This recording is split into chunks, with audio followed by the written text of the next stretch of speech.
दोस्तों, इस सृष्टि की गति को आगे बढ़ाने के लिए हर संसारिक मनुष्य विषय वासना का भोग करता है, लेकिन कहते हैं कि किसी भी काम का सीमा पार करना अच्छा नहीं होता।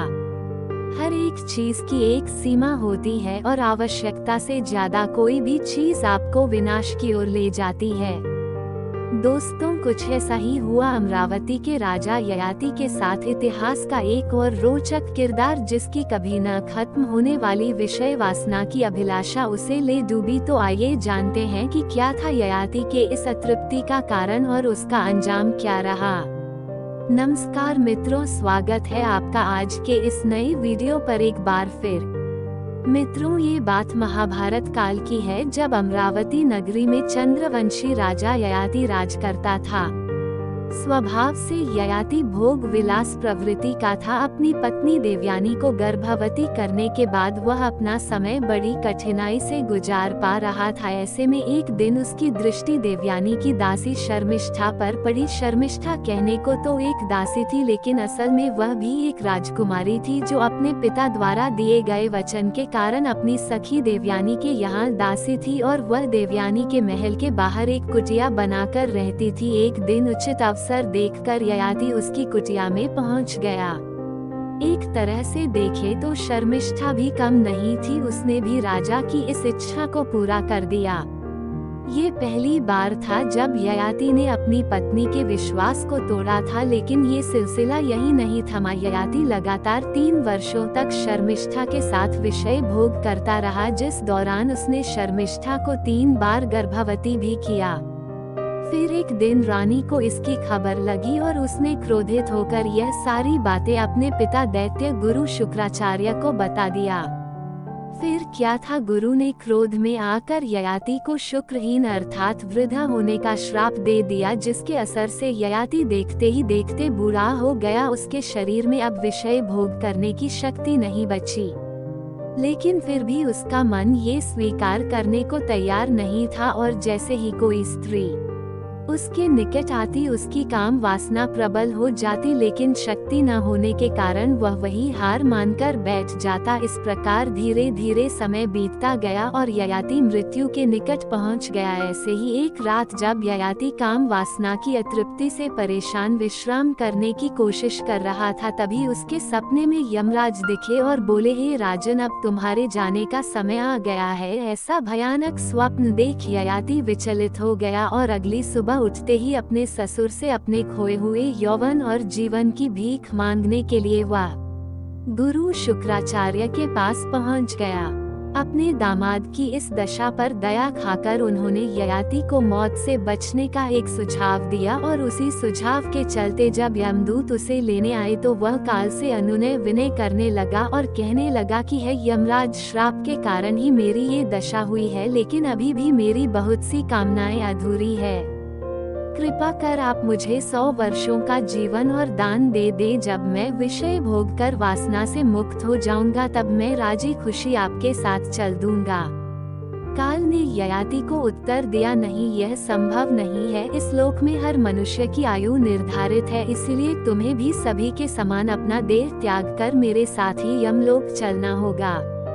ययाति गिड़गिड़ाने लगा, महाराज, इस सृष्टि के सभी जीव जंतुओं की मृत्यु आप ही के अधीन है। आप ही तो काल और महाकाल हैं और अगर आप चाहे तो ऐसा क्यों नहीं हो सकता।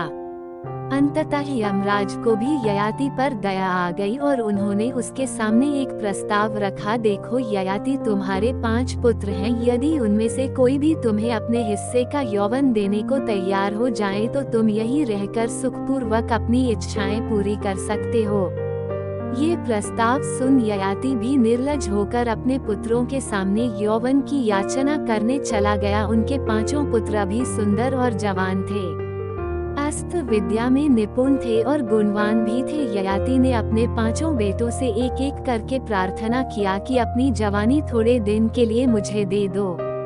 उन्होंने कहा, प्यारे पुत्रों, तुम्हारे नाना शुक्राचार्य के श्राप से मुझे अचानक ही बुढ़ापे ने दबोच लिया है। अभी तक मैंने भोग विलास की तरफ ज्यादा ध्यान नहीं दिया था, नियम पूर्वक कर्तव्य करने में ही मैंने अपना सारा समय बिता दिया। मुझे बूढ़े पर दया करो और अपनी जवानी कुछ समय के लिए मुझे दे दो। जो मेरा बुढ़ापा ले लेगा और मुझे अपनी जवानी दे देगा वही मेरे राज्य का अधिकारी होगा। मैं उसकी जवानी लेकर कुछ दिन भोग विलास की इच्छा पूरी कर लेना चाहता हूँ। राजा की इस प्रार्थना के उत्तर में बड़े बेटे ने कहा, पिताजी आप ये क्या मांग रहे हैं? अगर मैं आपको अपनी जवानी देकर आपका बुढ़ापा खुद ले लूँ तो नौकर चाकर और युवतियाँ मेरा मजाक बनाएंगे। नहीं, यह मुझसे नहीं हो सकता। मुझसे ज्यादा आपको छोटे भाई पर प्यार है, उसी से क्यों नहीं मांगते? दूसरे बेटे ने कहा, पिताजी बुढ़ापा आदमी को कमजोर बना देता है, रंग रूप बिगाड़ देता है, बुद्धि भी बूढ़े आदमी की स्थिर नहीं रहती। आप मुझे कहते हैं कि ऐसा बुढ़ापा ले लो, क्षमा कीजिए पिताजी मुझमें इतनी हिम्मत नहीं है।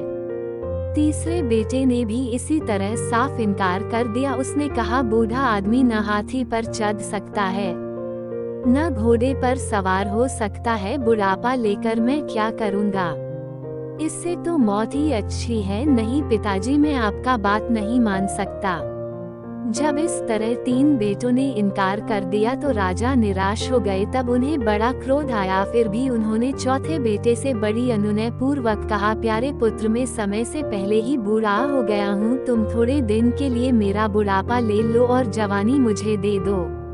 कुछ दिन सुख भोग करने के बाद मैं अपना बुढ़ापा वापस ले लूंगा और तुम्हारी जवानी लौटा दूंगा। कृपा करके अपने बाप पर इतनी दया करो। चौथे बेटे ने कहा, क्षमा कीजिएगा पिताजी, बुढ़ापा पराधीनता का ही तो दूसरा नाम है। एक बूढ़े इंसान को बात बात पर दूसरों का मुंह ताकना पड़ता है। अकेला चलते हुए भी वो लड़खड़ाता है। शरीर का मैल दूर करने तक के लिए उसे दूसरों का सहारा लेना पड़ता है। मैं अपनी स्वाधीनता खोना नहीं चाहता। इस प्रकार चारों बेटों से सीधा जवाब पाकर राजा ययाति के शोक संताप की सीमा न रही। लेकिन फिर अंत में दासी शर्मिष्ठा से उत्पन्न हुए सबसे छोटे पुत्र पुरु के पास जाकर राजा ने विनती की, हे पुत्र, अब तुम ही मेरी रक्षा कर सकते हो। शुक्राचार्य के श्राप से मुझे समय से पहले ही बूढ़ा होना पड़ा है। जरा देखो तो सारे शरीर पर झुर्रियां पड़ी है, शरीर कांप रहा है, बाल एकदम पक गए हैं। अपने पिता पर उपकार करो, मेरा बुढ़ापा कुछ समय के लिए ले लो और अपनी जवानी मुझे दे दो। फिर कुछ समय बाद तुम्हें तुम्हारी जवानी वापस दे दूंगा। अपने भाइयों की तरह तुम भी मना मत कर देना। पिता की ये दशा देखकर पुरु को दया आ गई। उसने पिता की आज्ञा का पालन करते हुए अपनी जवानी दे दी। ययाति ने पुत्र को प्रेम से गले लगा लिया। उसका ये त्याग देखकर यमराज भी पुरु को समझाने लगे कि पुत्र, तुमने अभी देखा ही क्या है, क्या तुम इस संसार के भोग को भोगने की इच्छा नहीं रखते? पुरु ने उत्तर दिया कि यमराज, सांसारिक भोगों की अधिक आसक्ति ठीक नहीं होती और मैं अपने पिता की ये दशा देखकर यह अनुमान लगा सकता हूँ कि अगर मैं भी भोग विलास में आसक्त हो गया तो कल मेरी भी यही दशा होगी। पुरु की इस दूरदर्शिता का सम्मान करते हुए यमराज ने उसका यौवन ययाति को लौटा दिया। पुत्र से प्राप्त यौवन से ययाति एक बार फिर अपनी अंधाधुंध काम वासना को पूरा करने में लग गया और कब इन सब में 100 वर्ष बीत गए उसे पता ही नहीं चला। फिर क्या था, एक बार फिर मौत उसके सामने आकर खड़ी हुई। लेकिन पिछली बार की तरह इस बार भी ययाति काल से अनुनय विनय कर अपनी अतृप्त इच्छाओं का हवाला देने लगा और उसने एक बार फिर 100 वर्षों की आयु को प्राप्त कर लिया, जहां 100 वर्ष भी ऐसे ही बीत गए और इस तरह करते करते मौत उसके सामने 9 बार आई, लेकिन उसे हर बार जीवन दान मिलता रहा। दोस्तों, इस तरह जब 1000 वर्षों तक भोग विलास करने के बाद भी उसे काम वासना से तृप्ति नहीं मिली, तब उसने पहली बार यमराज के सामने अपनी व्यथा को कह सुनाया, हे राजन, भोगों को मैंने नहीं बल्कि भोगों ने ही मुझे भोग लिया। ययाति ने अपने अनुभव से पुरु को भी यही उपदेश दिया कि भोगों की इच्छा उन्हें भोगने से कभी शांत नहीं होती।